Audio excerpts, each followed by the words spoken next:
Dans la vie, il y a deux grands mystères, l'amour et l'argent. Qu'est-ce que l'amour?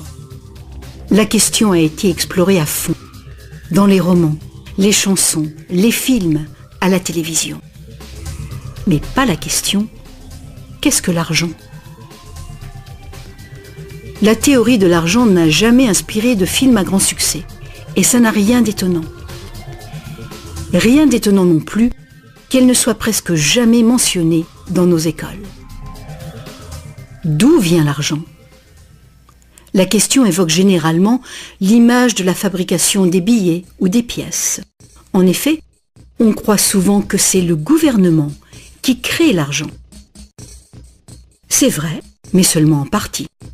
Ces symboles en papier et en métal que nous appelons l'argent sont en fait fabriqués par une agence fédérale, la monnaie. Mais la plus grosse quantité d'argent en circulation n'est pas fabriquée par la monnaie.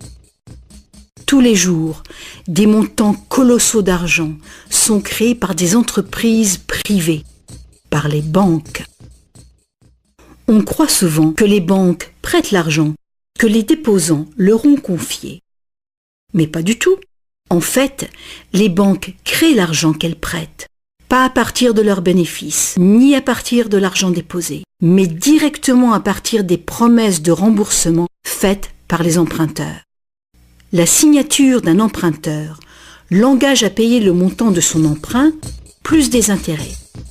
Sinon, il perd la maison, la voiture ou tout autre bien qu'il a acheté. C'est une très lourde obligation pour l'emprunteur. En contrepartie, que fait la banque? Elle crée le prêt par un tour de passe-passe.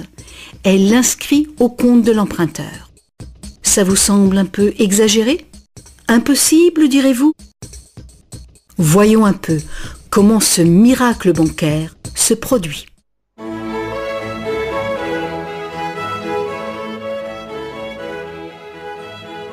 Au fil de l'histoire, l'argent a pris bien des formes. Il fallait simplement que l'argent soit portable et qu'un nombre suffisant de gens soient confiants de pouvoir l'échanger contre des choses de valeur bien réelles, comme de la nourriture, des vêtements ou une maison. L'argent a pris la forme de fèves de cacao, de coquillages, de pierres et même de plumes. L'or et l'argent étaient des métaux attrayants, faciles à travailler. Certaines cultures sont devenues expertes dans ce travail. En frappant des pièces de monnaie, unité standard dont le poids et la pureté étaient certifiés, les orfèvres ont facilité le commerce. Bien vite, pour protéger tout son or, l'orfèvre a eu besoin d'une chambre forte. Les villageois sont venus frapper à sa porte. Ils voulaient louer un peu de place dans cette chambre forte pour garder leur or et leurs objets de valeur bien en sécurité. L'orfèvre a fini par louer tout son espace dans sa chambre forte. La location lui a rapporté un petit bénéfice. Les années sont passées et notre orfèvre a constaté une chose fort importante. Les déposants venaient rarement chercher leurs pièces d'or et ils ne venaient jamais tous en même temps. Il faut dire que les reçus faits par l'orfèvre étaient utilisés sur le marché comme s'ils étaient véritablement l'or qu'ils représentaient.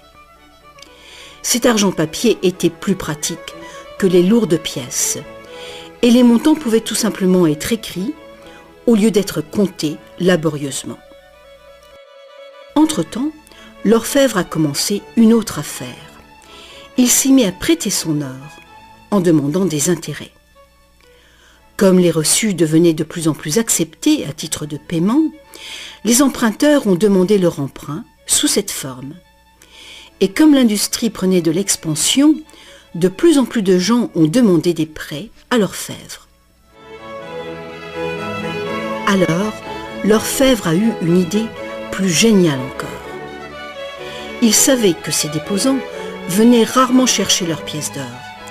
Il a donc pensé qu'il pouvait faire des prêts couverts par l'or de ces déposants. Aussi longtemps que les emprunts seraient remboursés, les déposants n'en sauraient rien. Et l'orfèvre, maintenant plus banquier qu'artisan, feraient de gros bénéfices.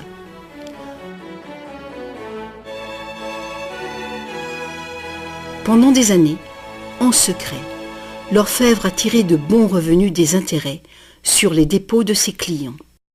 Maintenant gros prêteur, il devenait sans cesse plus riche et il commençait à étaler ses richesses. Les gens l'ont alors soupçonné de dépenser l'argent de ses déposants.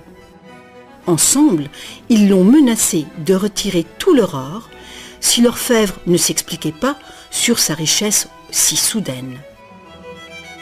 Contrairement à ce qu'on pourrait croire, la situation n'a pas tourné au désastre pour l'orfèvre. Malgré sa duplicité, il a pu montrer que les déposants n'avaient rien perdu. L'or était toujours en sécurité dans la chambre forte. Au lieu de reprendre leur or, les déposants ont demandé à l'orfèvre, devenu leur banquier, de leur verser une partie des intérêts. C'est ainsi que les banques sont nées. Le banquier payait un taux d'intérêt bas sur les dépôts et il faisait payer un dépôt d'intérêt plus élevé sur les prêts. La différence couvrait les frais de fonctionnement et ses bénéfices. La logique du système était simple comme bonjour et semblait être un moyen raisonnable de satisfaire la demande de crédit. Mais les banques ne fonctionnent plus du tout comme ça. L'orfèvre banquier n'était pas du tout satisfait du revenu qui restait après le partage des bénéfices avec ses déposants. La demande de crédit augmentait rapidement, mais ses prêts restaient limités par le montant d'or dans la chambre forte. Alors, une idée plus géniale encore lui est venue à l'esprit. Puisqu'il était le seul à savoir combien d'or il y avait dans la chambre forte, il pourrait prêter des chèques garantis par de l'or qui n'existait même pas.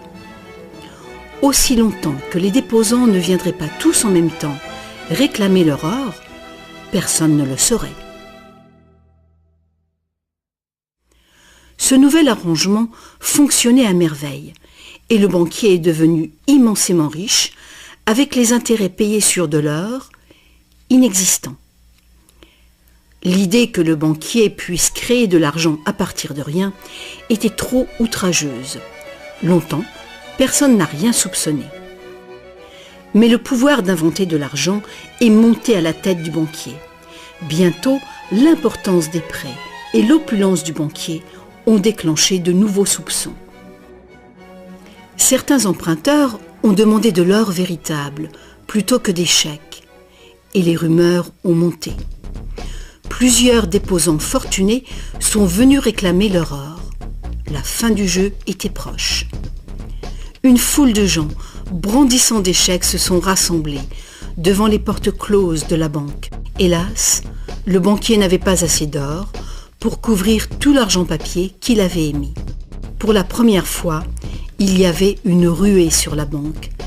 Et c'est un phénomène qui épouvante tous les banquiers. Ce phénomène de retrait massif a ruiné des banques individuelles et a endommagé la confiance du public envers les banquiers. Il aurait été simple alors d'interdire cette pratique de créer de l'argent à partir de zéro. Mais les immenses crédits offerts par les banquiers étaient devenus essentiels à l'expansion du commerce européen. La pratique a donc été légalisée et réglementée. Les banquiers ont accepté de respecter des limites sur les montants d'argent fictifs qu'ils pouvaient prêter. Mais ces montants fictifs restaient bien supérieurs à la valeur réelle de l'or déposé dans la chambre forte. Bien souvent, le taux était de 9 $ fictifs pour 1 $ en or. Des inspections surprises permettaient de faire respecter ces réglementations. Un arrangement a aussi été conclu. En cas de ruée sur une banque, les banques centrales soutiendraient les banques locales en leur prêtant de l'or.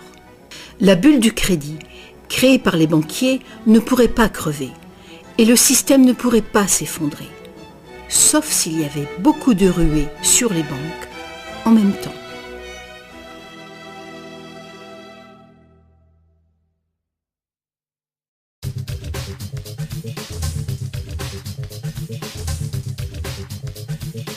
Petit à petit, le système de réserve fractionnelle, soutenu par une banque centrale, est devenu le système monétaire dominant dans le monde.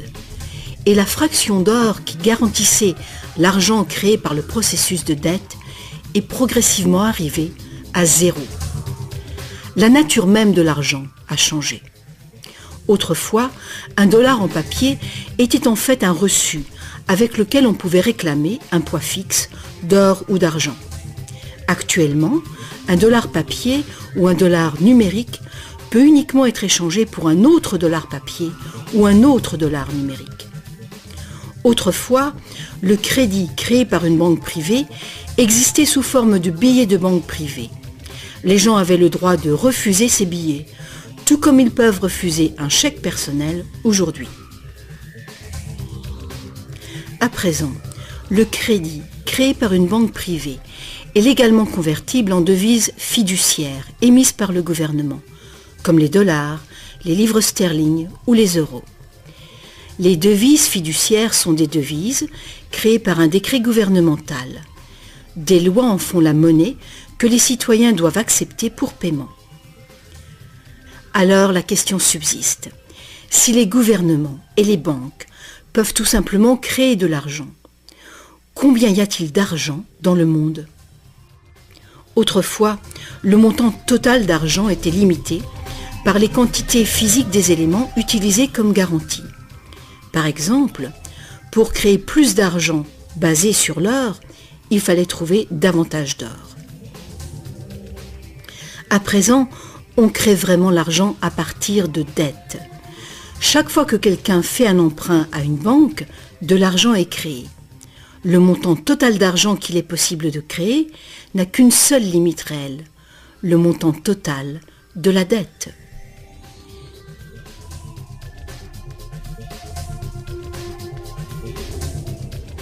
Les gouvernements placent une limite légale sur la création d'argent fictif en imposant des règles sur les obligations de réserve fractionnelles. Mais ces obligations sont fondamentalement arbitraires. Elles varient d'un pays à un autre, d'une époque à une autre. Longtemps, il a été commun d'exiger que les banques aient au moins $1 en or en réserve pour garantir $10 d'argent dette. Aujourd'hui, les ratios de réserve minimale ne s'appliquent plus du tout au rapport entre argent nouvellement créé et or en dépôt.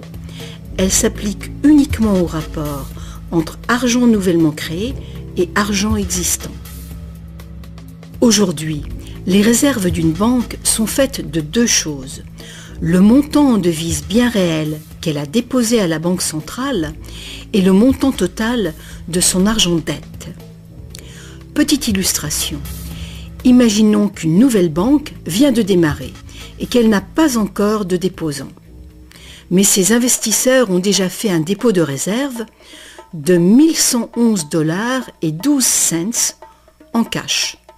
Le ratio de réserve est de 9 pour 1. Étape numéro 1. La banque accueille son premier client pour un emprunt. Notre client a besoin de $10 000 pour une voiture d'occasion.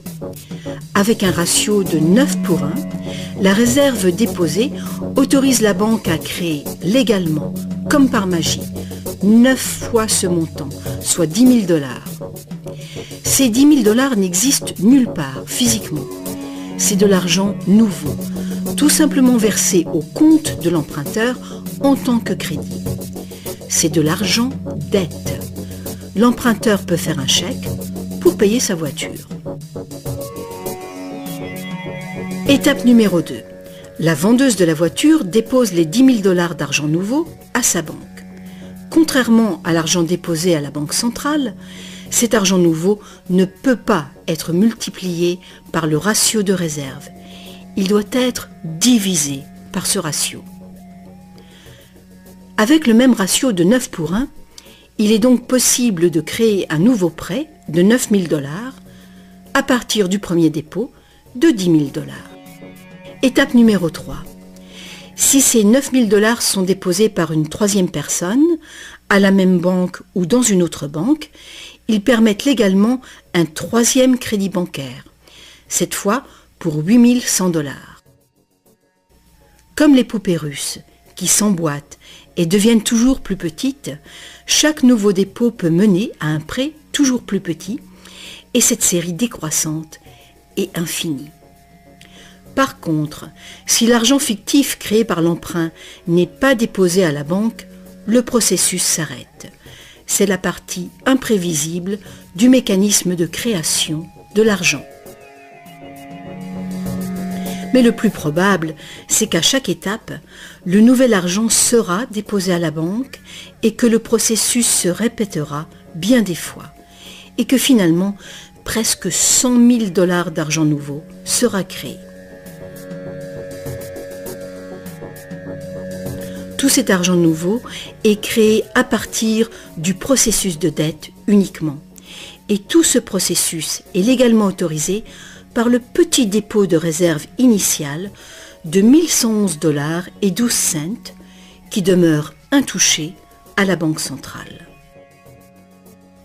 Autre facteur important. Avec ce système ingénieux, les registres de chacune des banques doivent montrer que la banque a 10% de plus en intérêt qu'en prêt. C'est donc un incitatif très fort pour une banque de solliciter des dépôts afin de pouvoir prêter davantage. Tout ceci crée l'idée fausse que l'argent vient des dépôts. À moins que chaque prêt successif ne soit déposé à la même banque, aucune banque ne peut prétendre avoir multiplié sa réserve initiale de presque 90 fois uniquement par des crédits bancaires. Mais il faut bien comprendre que le système bancaire est un circuit fermé. Un crédit créé dans une banque devient un dépôt dans une autre banque et vice-versa. En fin de compte, l'effet est grosso modo le même que si tout se passait dans une seule et même banque. En résumé, la réserve initiale d'un peu plus de 1111 $ à la Banque centrale permet de récolter des intérêts sur des sommes allant jusqu'à 100 000 $, que la banque n'a jamais eu. Ça vous semble absurde? Écoutez un peu. En quelques décennies, à cause du lobbying féroce des banques, les obligations de réserve ont quasiment disparu dans plusieurs pays. Et les ratios actuels de réserve peuvent être bien plus élevés que 9 pour 1. Pour certains types de comptes, 20 pour 1 et même 30 pour 1 sont tout à fait communs. Plus récemment encore, les banques ont trouvé le moyen de complètement contourner les obligations de réserve en faisant payer des frais de dossier en plus du capital prêté. Alors, bien que les règles soient compliquées, la réalité est toute simple. Les banques peuvent créer autant d'argent qu'on est capable d'en emprunter.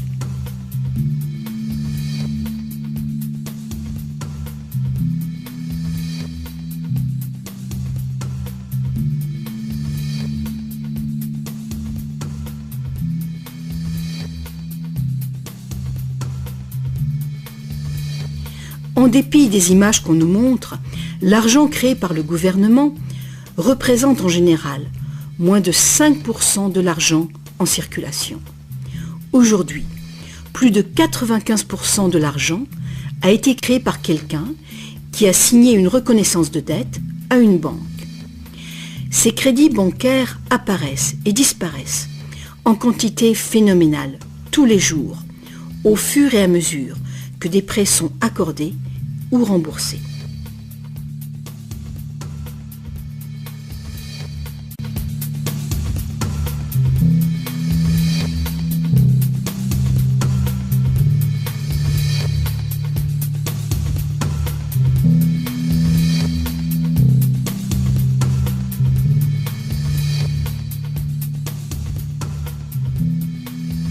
Les banques ne peuvent utiliser ce genre de système qu'avec la coopération des gouvernements. Premièrement, les gouvernements passent des lois qui imposent l'utilisation de la devise nationale. Deuxièmement, les gouvernements permettent que les crédits créés par les banques privées soient payables dans leur devise nationale. Troisièmement, les cours de justice gouvernementales font respecter les obligations de paiement des dettes. Et enfin, les gouvernements adoptent des règlements qui assurent le fonctionnement et la crédibilité du système monétaire sans rien faire pour informer le public de l'origine véritable de l'argent.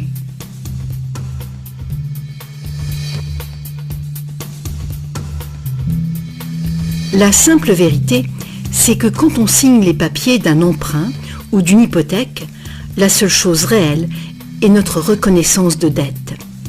Cette reconnaissance de dette est garantie par nos actifs qui seront confisqués si on ne peut pas payer les remboursements. Pour toute personne qui croit que nous allons honorer notre promesse, cet accord de prêt ou d'hypothèque est maintenant un papier échangeable et vendable. Ce papier représente une forme d'argent. L'emprunteur obtient de l'argent grâce à son soi-disant prêt bancaire. Dans le monde réel, un prêt implique que le prêteur a quelque chose à prêter.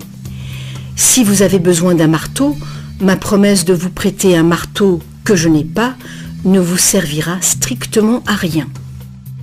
Mais dans le monde artificiel de l'argent, la simple promesse faite par une banque de vous prêter de l'argent est considérée comme de l'argent véritable.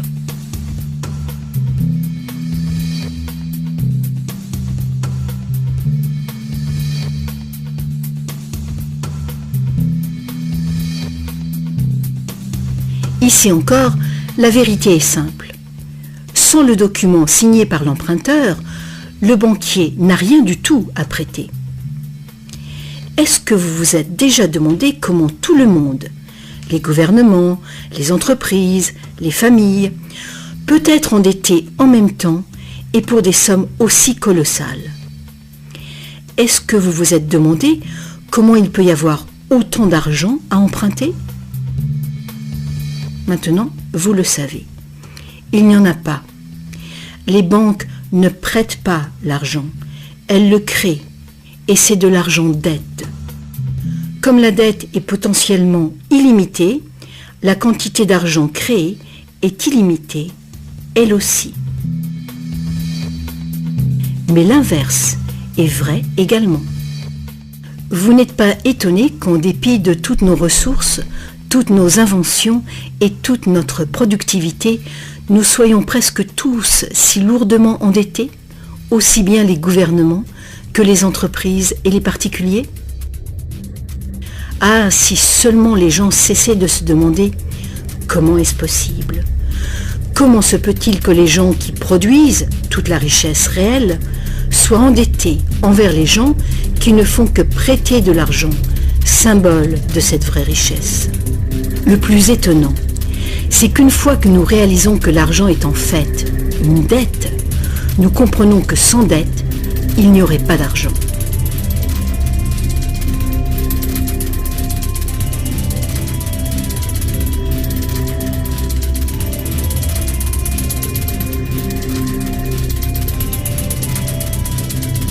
Si toute cette explication est nouvelle pour vous, rassurez-vous, vous n'êtes pas seul. Beaucoup de gens s'imaginent que si toutes les dettes étaient payées, la situation économique irait beaucoup mieux. C'est sûrement vrai au niveau individuel. Quand on a remboursé ses prêts, on a davantage d'argent à dépenser. Mais il est faux de croire que s'il n'y avait plus de dettes, il y aurait davantage d'argent à dépenser. En fait, c'est tout le contraire.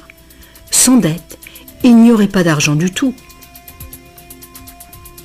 Alors, vous voyez, nous dépendons complètement du renouvellement continu du crédit bancaire. Pas de prêt, pas d'argent. C'est exactement ce qui s'est passé durant la Grande Dépression. La quantité d'argent a fondu radicalement quand la quantité des prêts a chuté.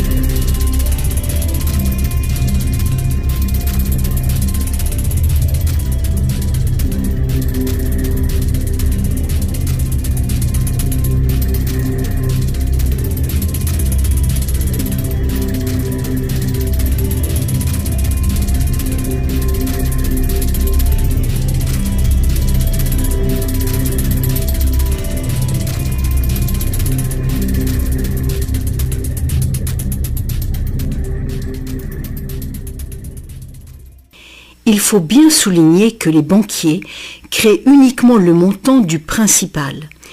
Ils ne créent pas l'argent qui sert à payer les intérêts. Alors, d'où vient cet argent ? Le seul endroit où les emprunteurs peuvent obtenir de l'argent pour payer les intérêts est l'ensemble des fonds de l'économie générale. Mais presque tous ces fonds ont été créés de la même façon, à partir de crédits bancaires. Donc partout, il y a des emprunteurs qui se trouvent dans la même situation. Ils cherchent désespérément l'argent pour rembourser le principal et les intérêts dans une réserve globale d'argent qui ne contient que le principal. Il est tout à fait impossible pour tout le monde de payer le principal plus les intérêts, car l'argent des intérêts n'existe pas. Une formule mathématique simple le montre. Le grand problème, c'est que pour les emprunts à court terme, comme les hypothèques et les emprunts gouvernementaux, où les intérêts dépassent de loin le principal, les risques de saisie et donc les dangers pour l'économie sont très grands, à moins de créer beaucoup d'argent pour payer les intérêts. Pour que la société continue de fonctionner, le taux des saisies doit rester bas. De plus en plus de nouvelles dettes doivent être créées pour trouver l'argent qui servira à payer les dettes précédentes. Alors bien sûr, la dette totale augmente, et les intérêts aussi, ce qui cause une escalade exponentielle de l'endettement. Seul le temps qui sépare la création des nouveaux emprunts et leur remboursement empêche le manque d'argent global de mettre le système en faillite. Mais pendant que le monstre du crédit bancaire grossit, le besoin de créer toujours plus d'argent pour le nourrir devient toujours plus urgent. Pourquoi les taux d'intérêt sont-ils si bas ? Pourquoi recevons-nous des cartes de crédit que nous n'avons jamais demandées ? Pourquoi est-ce que le gouvernement dépense plus vite que jamais ? Est-ce que ce ne serait pas pour éviter l'effondrement de tout le système monétaire ? On peut donc se demander, est-ce que ça peut continuer infiniment ? Est-ce qu'un effondrement n'est pas inévitable ?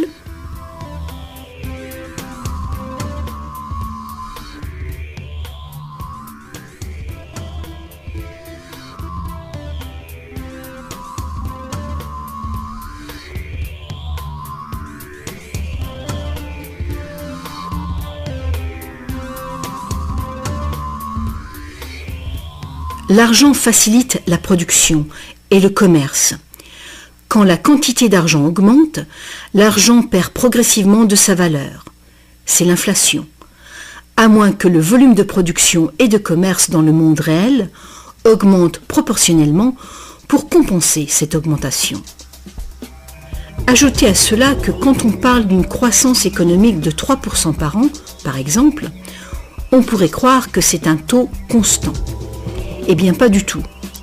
Les 3% de cette année représentent plus de matériaux, plus de produits, plus de services que les 3% de l'année précédente, car il s'agit de 3% d'un nouveau total.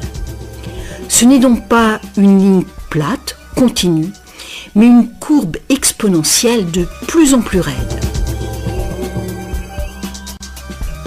Le véritable problème est qu'une croissance perpétuelle de l'économie réelle exige une escalade perpétuelle de la consommation des ressources et de l'énergie. De plus en plus de choses doivent passer de l'état de ressources naturelles à celui d'ordures, année après année, juste pour éviter l'effondrement du système. La situation est grave, très grave. Alors quoi faire ? Pour commencer, un concept radicalement différent de l'argent s'impose.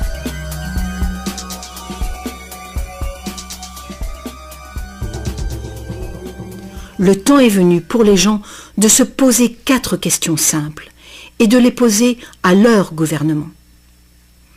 Partout dans le monde, les gouvernements empruntent de l'argent avec intérêt aux banques privées. La dette gouvernementale est une composante majeure de la dette globale. et une énorme partie de nos taxes va au paiement de cette dette. Maintenant, nous savons que les banques créent l'argent qu'elles prêtent et que les gouvernements les autorisent à le faire. Nous savons aussi que les gouvernements créent les devises par décret et qu'ils ont au moins le même droit que les banques de créer leur propre argent. Alors, première question. Pourquoi est-ce que les gouvernements choisissent d'emprunter de l'argent aux banques privées avec intérêt quand ils pourraient créer tout l'argent qu'il leur faut sans intérêt? Deuxième question. Pourquoi créer de l'argent à partir du processus de dette? Pourquoi pas créer de l'argent qui circule en permanence et qui ne doit pas sans cesse être réemprunté pour exister? Troisième question. Comment un système monétaire fondé sur l'accélération perpétuelle de la croissance peut-il servir à construire une économie durable? N'est-il pas évident qu'une croissance en accélération perpétuelle est incompatible avec la durabilité? Et finalement, pourquoi notre système actuel dépend-il entièrement d'une croissance perpétuelle? Que faut-il changer pour créer une économie durable?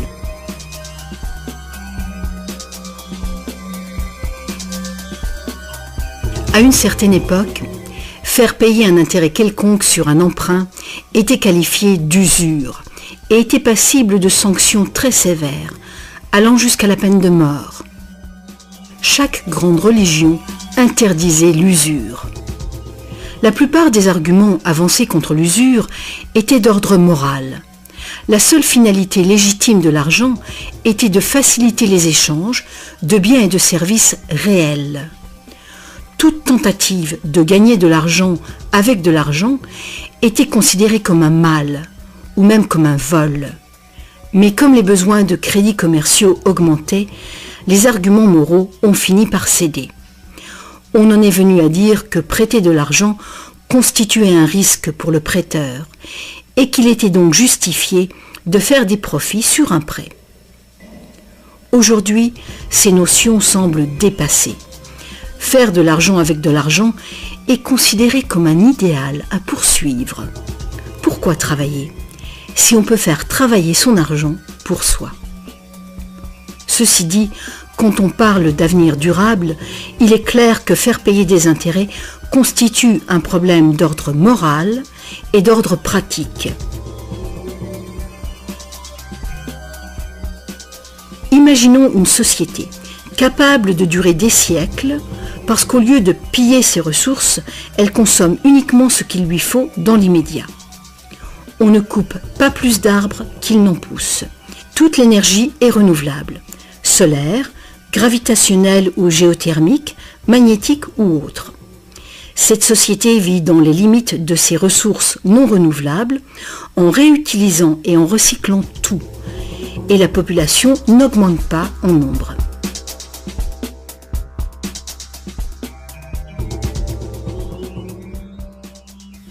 Cette société ne pourrait jamais fonctionner avec un système monétaire qui dépend complètement d'une croissance en accélération perpétuelle.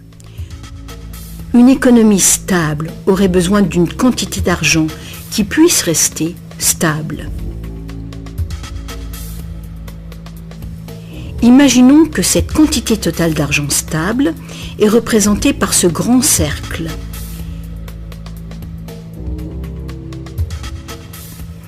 Imaginons aussi que les prêteurs doivent vraiment avoir de l'argent à prêter. Si des prêteurs, à l'intérieur de ce cercle, commencent à prêter de l'argent avec intérêt, leur part d'argent va s'agrandir. S'ils continuent de prêter, toujours avec intérêt, l'argent remboursé, quel sera le résultat? Que l'argent vienne de l'or, d'un décret gouvernemental ou d'une dette, les prêteurs vont s'accaparer la totalité de l'argent.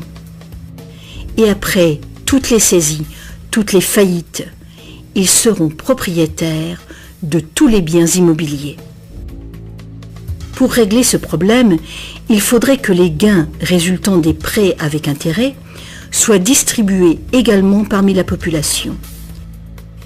Une taxation lourde des bénéfices bancaires pourrait être une solution. Mais alors, quel intérêt les banques auraient-elles d'être en affaires? Si nous pouvions un jour nous libérer de cette situation, nous pourrions imaginer les banques comme des services sans but lucratif, qui travailleraient au service de la société. Les banques verseraient des dividendes universels aux citoyens ou prêteraient carrément sans intérêt du tout.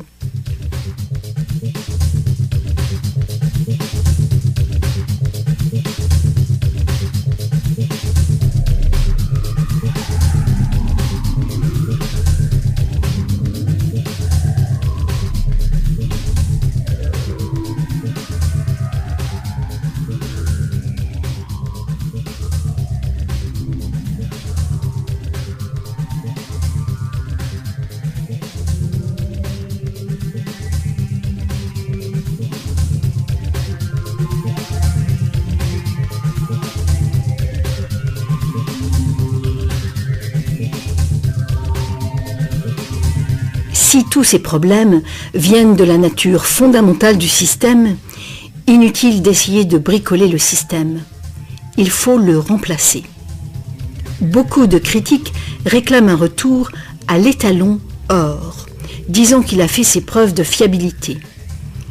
Ils ignorent les arnaques qui peuvent être commises avec l'or. Limer les pièces, altérer le métal, le déprécier, accaparer le marché. Bref, toutes les pratiques déjà utilisées du temps de l'ancienne Rome qui ont contribué à sa chute. Certains préconisent un étalon argent, car ce métal est plus abondant que l'or, ce qui rend plus difficile le monopole du marché. Mais beaucoup de gens questionnent la pertinence de revenir aux métaux précieux. L'idée de porter de gros sacs pleins de pièces n'enchante personne. L'argent papier, l'argent numérique, le plastique ou plus probablement l'argent biométrique seront les moyens d'échange. Et ils présentent ce potentiel de créer de l'argent dette en quantité illimitée. En définitive, si l'or était à nouveau le seul étalon, tous les gens qui n'ont pas d'or se retrouveraient tout à coup sans argent.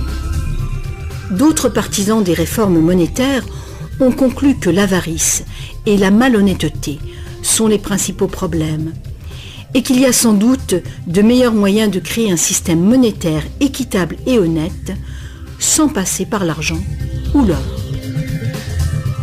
Des esprits inventifs ont proposé une variété d'options.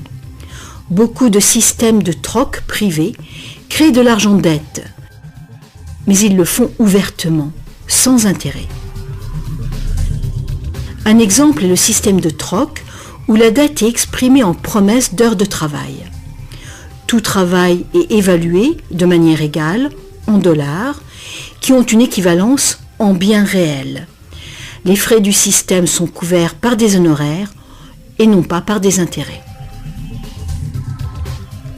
Ce genre de système monétaire peut être mis en place par toute personne capable de concevoir un moyen de comptabiliser et de trouver des participants dignes de confiance.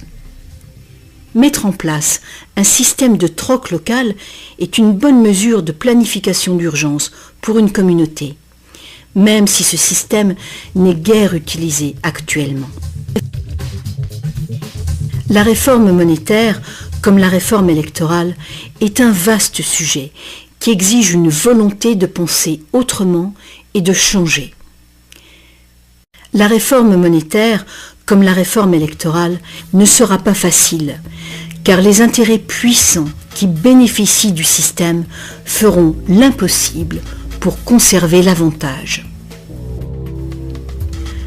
Sachant que l'argent n'est qu'une idée, et qu'en réalité, l'argent est uniquement ce qu'on fait de lui, voici une option simple à considérer. Le modèle suivant est basé sur des systèmes qui ont fait leurs preuves en Angleterre et en Amérique, mais qui ont été déstabilisés et détruits par les banquiers et leurs réserves fractionnelles. Pour créer une économie basée sur de l'argent permanent et libre d'intérêt, il suffirait que le gouvernement crée de l'argent et le dépense dans l'économie, de préférence dans des infrastructures durables comme les routes, les chemins de fer, les ponts, les ports et les marchés publics. Cet argent ne serait pas de l'argent dette, ce serait de l'argent valeur, qui aurait la valeur des infrastructures financées. Si ce nouvel argent facilitait une croissance proportionnelle du commerce, il ne causerait pas d'inflation du tout. Mais si les dépenses gouvernementales causaient l'inflation, deux interventions seraient possibles. L'inflation équivaut en fait à une taxe forfaitaire sur l'argent. Que l'argent perde 20% de sa valeur ou que le gouvernement nous taxe de 20%, l'effet sur notre pouvoir d'achat est exactement le même. Vu de cette manière, l'inflation pourrait remplacer la taxation, à condition de rester limitée et d'être utilisée à bon escient. Le gouvernement pourrait aussi choisir de lutter contre l'inflation en percevant des taxes qu'il retirerait ensuite de la circulation, réduisant ainsi la quantité d'argent pour restaurer sa valeur.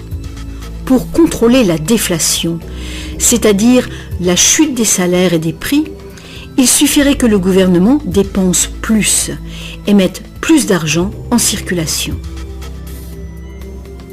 Sans la concurrence des dettes privées, les gouvernements auraient le contrôle des réserves d'argent de la nation.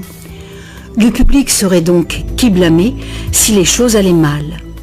Les gouvernements prendraient le pouvoir ou perdraient le pouvoir en fonction de leur capacité à maintenir la valeur de l'argent. Les gouvernements fonctionneraient surtout grâce aux taxes, comme maintenant, mais ces taxes auraient beaucoup plus de pouvoir financier, puisqu'il n'y aurait plus d'intérêt à payer. Il n'y aurait plus de dette nationale si le gouvernement crée uniquement l'argent dont il a besoin. Notre servitude collective et perpétuelle envers les banques, à cause de la dette gouvernementale, prendrait fin.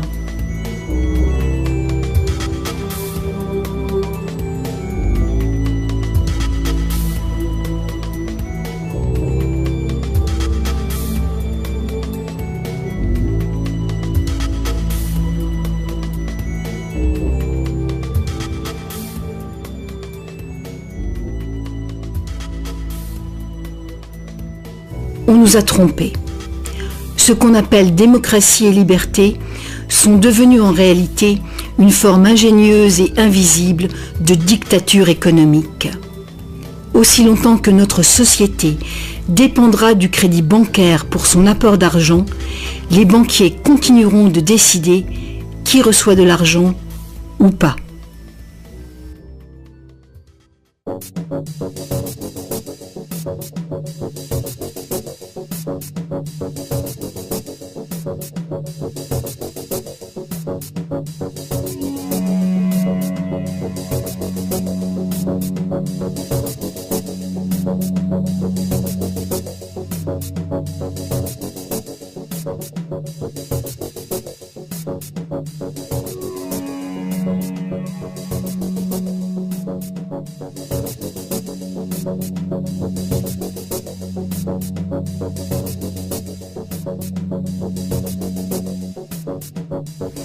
Peu de gens savent aujourd'hui que l'histoire des États-Unis, depuis la Révolution de 1776, a été en grande partie une lutte épique pour se libérer du contrôle des banques mondiales dominées par les Rothschild.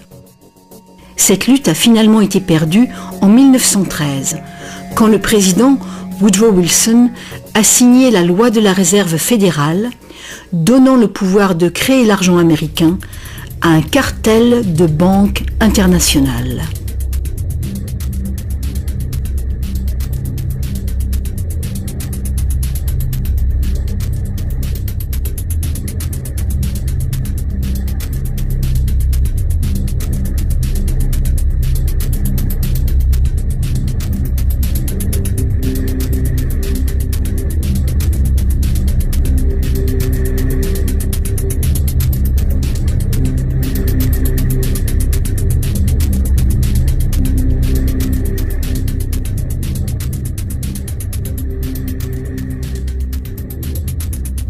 Le pouvoir de ce système est profondément ancré et le silence des médias et du monde de l'éducation à ce sujet est profond, lui aussi. Il y a des années, un vice-premier ministre du Canada a fait un sondage informel auprès de nombreux professionnels bien éduqués et auprès de simples citoyens. Il a constaté qu'aucun d'eux ne comprenait vraiment comment l'argent était créé. En fait, on peut probablement dire que la majorité des gens, y compris les simples employés des banques, n'ont jamais réfléchi à la question. Et vous ?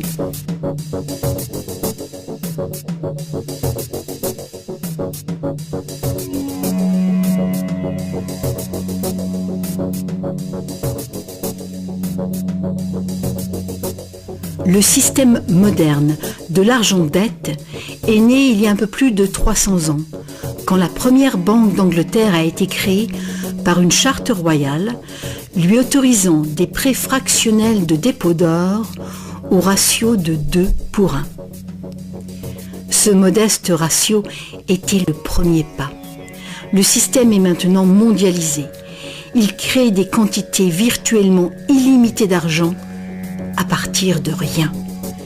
Et presque tout le monde sur la planète est enchaîné à une dette sans cesse grandissante, qui ne pourra jamais être repayée. Est-ce que tout cela serait arrivé purement par accident ? Ou est-ce qu'il y a conspiration ?